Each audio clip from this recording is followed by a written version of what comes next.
C'est l'histoire d'une des plus vieilles orques en captivité qui, après plus de 50 ans dans un delphinarium de Miami, pourrait faire son retour dans ses eaux natales.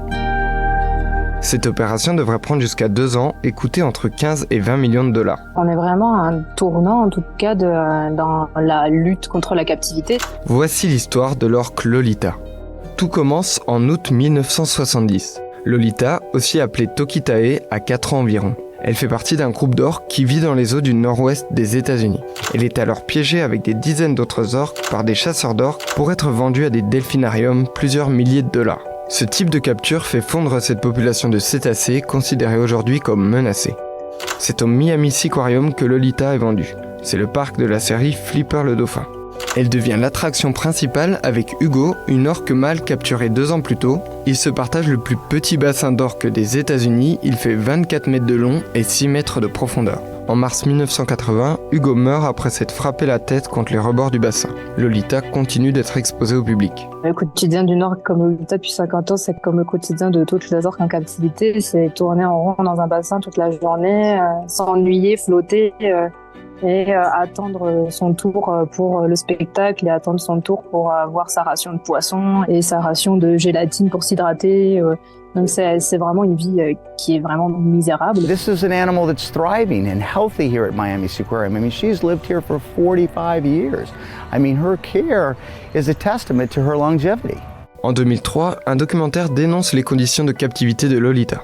Des manifestations sont régulièrement organisées devant le Seaquarium. We want Lolita freed in the wild. These orcas swim thousands of miles. Des ONG élaborent des plans pour la rapatrier dans ses eaux d'origine. Ce ne serait pas la première fois qu'une orque captive est relâchée dans l'océan, mais c'est une opération difficile. En 1998, Keiko, l'orque du film Sauver Willy, a été transférée dans les eaux islandaises. Unfortunately, this didn't have the Hollywood happy ending where Free Willy jumped over the wall and lives happily ever after. The hard reality of this is an animal that died alone in a fort in Norway of pneumonia. And almost as tragic as his death was the fact of how much money was spent. Pour Keiko, ça a quand même été un succès parce qu'il a quand même été en liberté 5 ans, je crois.